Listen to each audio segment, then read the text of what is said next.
Coming to you live from digital address GA0993529 Kukumemle, Accra, on DSTV channel 421, Go TV channel 144, on Facebook, Twitter and Instagram we are Joy News on TV. We also stream live on YouTube. We are My Joy Online TV.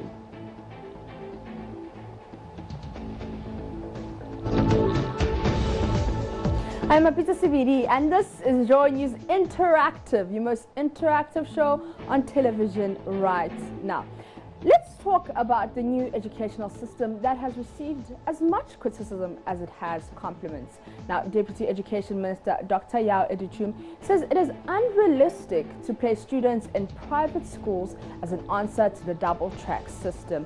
It has been argued variously that government should instead of resorting to a double-track system to cater for increasing numbers of students in senior high schools, rather place some of the students in private senior high schools. Now, you have been reacting to this on Facebook. Let me get some of your comments on that. Let's go to Nicholas, who says, so because of the free SHS, private schools and businesses are now useless. So he's asking the question, but private hospitals can operate under NHIS. And Yao Edu comes in to reply and says, Nicholas, who is stopping you from sending your children to private secondary school? Government is not going to do that. Did you ask yourself the kind of teachers private schools have? Do you expect government to send people's children to unqualified teachers?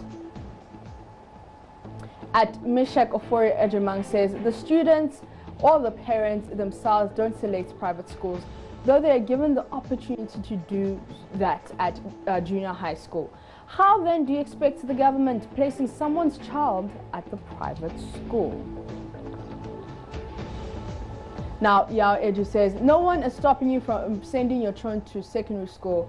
Private secondary school owners themselves do not send their children to private secondary schools in Ghana. Government is not going to do that, and I'm not expecting government to send people's children to unqualified teachers. This comment is from Asamoah Emmanuel, who says, when free SHS is weak, double track or shift system will definitely expose you and your government. It's better for you to be silenced than to create unnecessary noise without impractical to place students in private schools. Hashtag private sectors deserves better. And at Shani says, this is common sense. Private SHS and public ones are not the same in terms of capabilities, facilities, even human resource. Moreover, the private ones are doing business. Let's go to Akufa Dokura, who says, what I admire about our free SHS systems is that it is not compulsory to access it. We have a lot of options as far as our education is concerned. Mensa Stephen says, there are some weak private schools who, to me, can partner with government and allow the governments to decide how much fee to charge. Then the government can post teachers and students there. Still on education, the Deputy Education Minister, Dr. Yao Edichum, says the educational system forces students to memorize, fail and forget. He was speaking on Newsfile. We are doing what the people call chew, pour, pass and forget. And I call that chew, pour, fail and forget. Because if 65% of your students are failing, how can you call it chew, pour, pass and forget? Chew, pour, fail and forget. Children are not retaining the learning in such a way that when the exams start, they don't have to memorize and they can still do well. So before double track, the system has not been performing. So Dr. Odro, from University of Cape Coast, what I'm saying that the system has not been performing. And my sister talked about quality. How do we improve quality so that the public school students are not disadvantaged? You see, if we do not have a national assessment program, there's no way we're going to improve quality in our public schools. Why do I say that? In this country, before you know that students of a particular school are not doing well, it's after 11 years. 2 years of KG, 6 years of primary, 3 years of junior high, then BECE comes. And that is where everybody says, oh, the student didn't do well. 11 years. You don't have, we've started pilot EGRA, an assessment for English and mathematics. And that is what the Ministry of Education is now proposing to roll out nationwide. That means every single student will do assessment in primary 2, primary 4, primary 6. Why is that important? If they do the primary 2 assessment, the nation will get the data and say our primary 2 students are not reading at grade level. Then the school has an opportunity, the head teacher has an opportunity to ensure that there is intervention in primary 3. So what the Deputy Education Minister, what he's saying, it reminds me when I was senior high school and you haven't studied, you know, you're trying to get all the answers. All we had to do is cram, write, and forget. Whether you pass or fail, really, we'll see at the end of the year. But let's see what you guys have been saying on Facebook. Let's go to Dom Mayela, who says, instead of assessing students whose standards we already know, let's audit the school's learning materials. Ruth Bafo says, this man is doing a great job. And from those reactions, 5 people totally agree with her. Prince Nana Kwame says, everybody is loving this man. Honesty is key.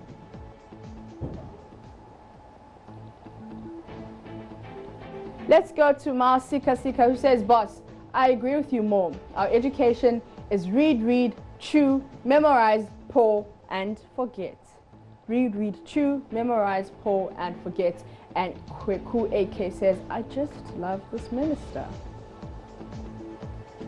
Let's go to Griffin, who says, very true, Mr. Minister, help change the system.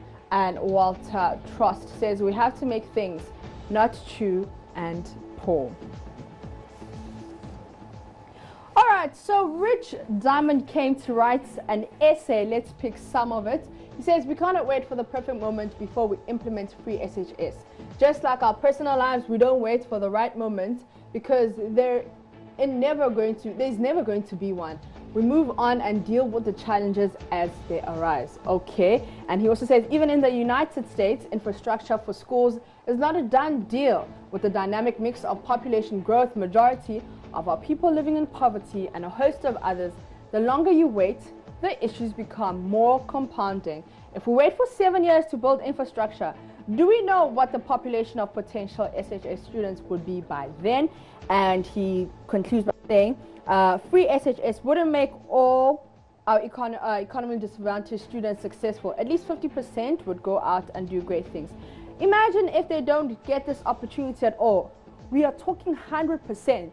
The time is now. So what Richmond is saying, that, you know, with all the problems arising, it's okay. Let's just continue with free SHS.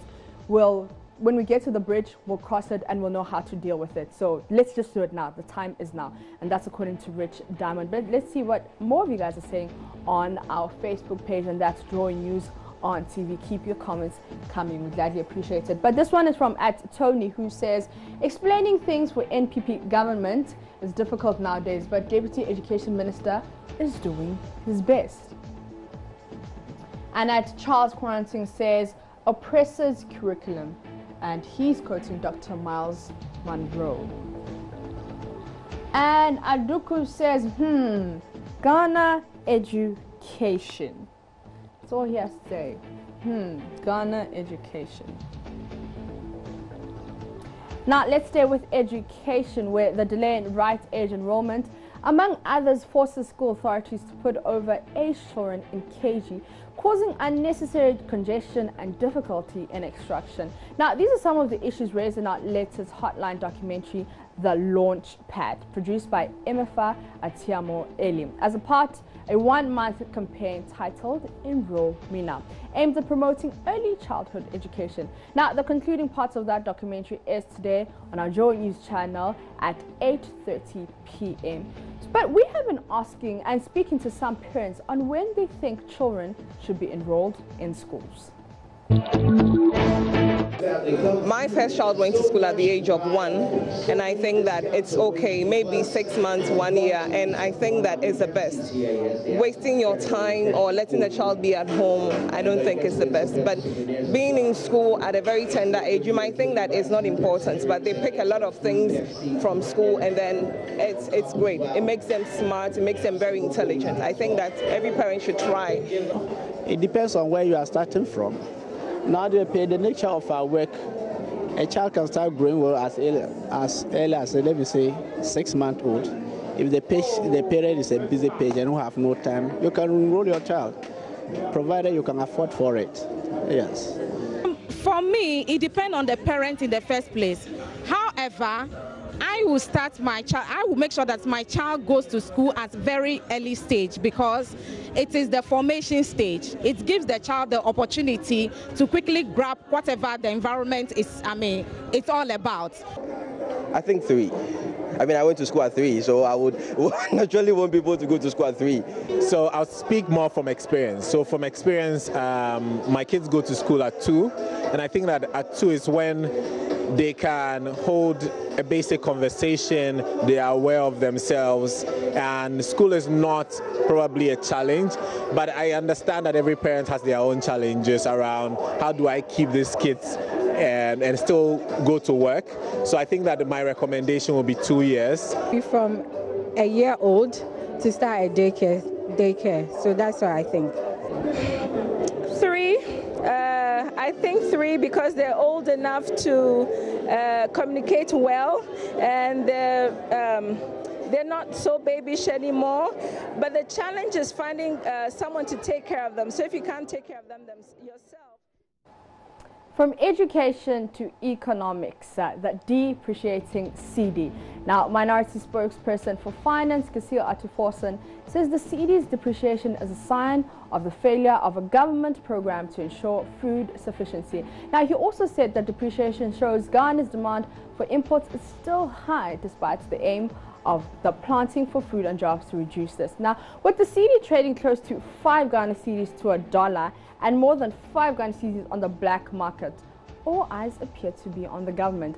And you have been reacting to this on Facebook. Let's see what you guys have been saying on our Facebook page, JoyNews on TV. So this one is from @Seth A. Amankwa, who says, you've indeed arrested the CD and the keys with the IGP. This should be fired now for letting the CD to escape. Let's see what people have been saying on Kasil on the CD. Okay.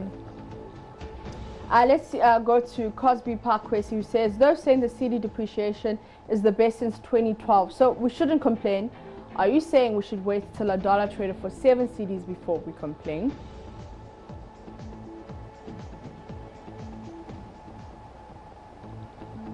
This one is from Gideon Nako, says the key would have been safe in Nyatichi's pocket since Nana Addo is still in there.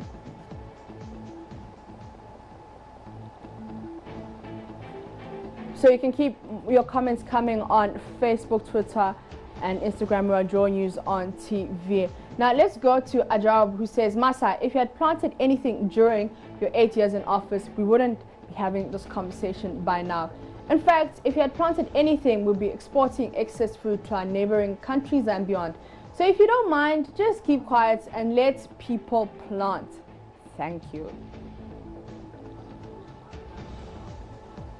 And this one is from @Erasmus, who says he's hitting the nail on the head, calling a shade, or we can call it a spade, all right. You know, shade, spade, same thing. But bitter pills is always difficult to swallow or to swallow. Okay, that's the basic fact. Either way, take it or leave it. Okay, that's interesting comments from Erasmus there. But let's see more of the comments from Prince Wisdom, who says, how come NDC wants this government to solve all problems within a very short time? It's a sign of their incompetence. You can critique with a solution, but shouting of government failure is a sad remark. This one is from Ata Asensu, who says, Atu, how much interest did the NDC pay for the 8 years in office? Stop talking about the century bond. Ghana is already paying every year. Do the multiplication. This one is from Prince Asari Bidiako, who says, "You are very true, Honorable MP. Where propaganda lies, the truth will prevail later." And at Godfred Latte says, "No need to talk about this. Just compare your term to this government before you judge." At a Co-War says, "I thought it was more to do with the weak economic fundamentals. Guess I know nothing."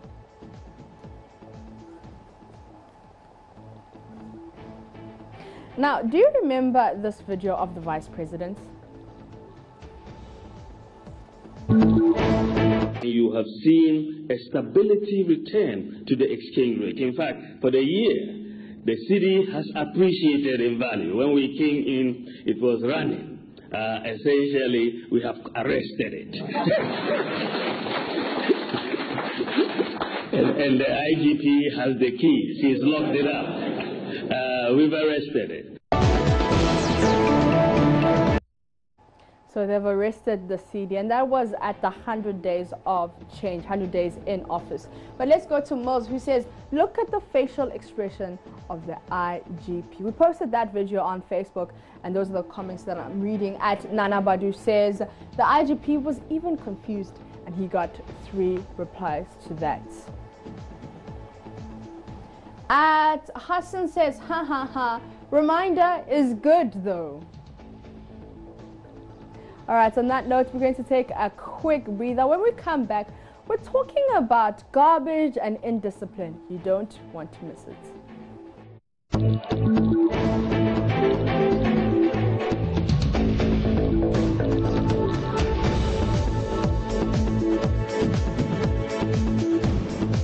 Welcome back. You're still watching JoyNews Interactive with me, Mapita CBD. Remember to stay interactive with us on Facebook, Twitter, and Instagram. We are JoyNews on TV. Now, can you imagine that in the 21st century Ghana, some people wake up from their homes, come all the way to a part of the N1 highway, and then dump their refuse there? If you think I'm cooking this up, just watch this.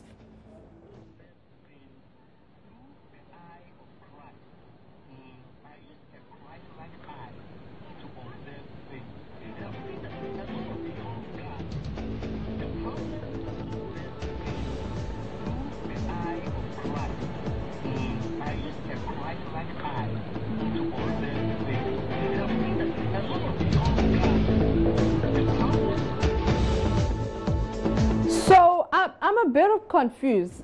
Like, I don't understand. Maybe I'm just, it doesn't make sense to me. But let's go to Facebook and see what people are saying. That you leave your house, you come to the N1, you dump all your garbage there, and it's okay. Like, it's okay. All right, but let's see what people are saying on Facebook. At Tutu says the guy should be arrested and sentenced to 8 months of community service. And Romeo Nate is asking, but who will arrest him? And Tutu comes back to say that the community police should arrest the guy. Okay. At Danny Kojo says, Ghanaians for you, hashtag indiscipline. Yet we turn around, complain and blame the politicians when there are heavy rainfall, we are flooded away. Hashtag nonsense. In fact, this nonsense must stop. Our problem is indiscipline. We all have a role to play in confronting some of these behaviors if we're all interested in building a better country.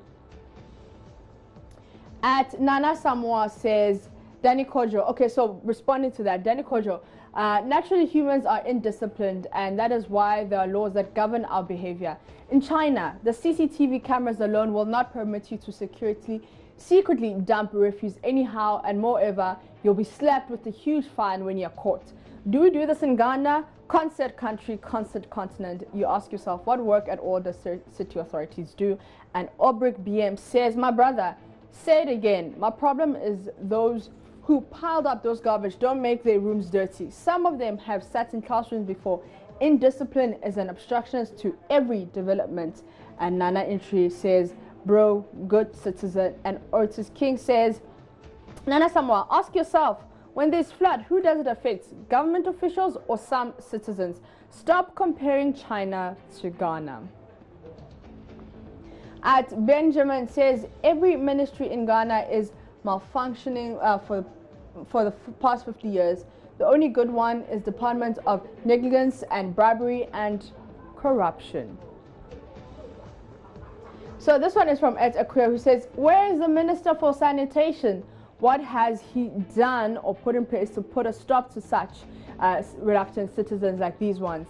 And Abraham Sapong says, Akua, what do you need the minister for? And at Stephen Ava says, I shock self, the minister should come and teach them common sense or what? And the Akua comes in to say that our president is very aware of this very type of Ghanaian mentality. That is why he's in his own wisdom created his ministry with that in mind. And Adnana Enchibuesaka says, so the minister should come and there you wash your hands, bath toilets, this 21st century. Can't we have common sense?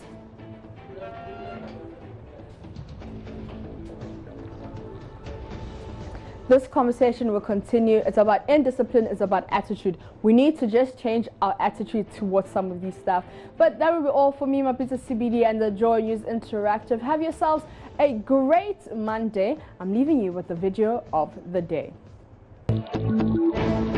Okay. God transmogrified my disgrace to amazing grace. My hopeless desert to a fruitful island. It all happens that during my formative age, I was waxing strong academically, day back in College of Education. But at the time, I felt some psychological laceration, narcolepsy, narcolepsy, a state of utter catalepsis. Say that again, so that we are sure you are speaking English. Yeah. Psychological laceration. Yes. I say speaking to the microphone. Okay, a time came in my life, I was bedeviled. I want you to use those English again. Say it now. I was bedeviled by acute psychological laceration, narcolepsy, narcolepsy, a state of utter catalepsis, macaronically. Now, including macaroni. I mean, tell your testimony now, John, where I kick your macaroni out of your head. What happened was that I was doing well academically. At the time, I was embittered by fatigue. That the thing was so excruciating, acute, and nebulous, that I just said, Lord, I begin to pray. Anytime I want to go and sleep, I say, Father, if I have to continue with this ailment tomorrow, just take my life. It was so berserk to that moment. But whenever I woke up, instead of being happy, I would be sad. But I just give God thanks today. He has given me immunity, sparking like electricity, to truncate satanic stupidity, and giving me such as sickness and other calamity. I just thank God for it's your immunity that sparks more than electricity. So what apart from the electricity, what mocked you now? In this your story, what was the mocker? Who was ailment that was mocking you? And now you are free. And aspirations. Hallelujah. Let's clap for Maka.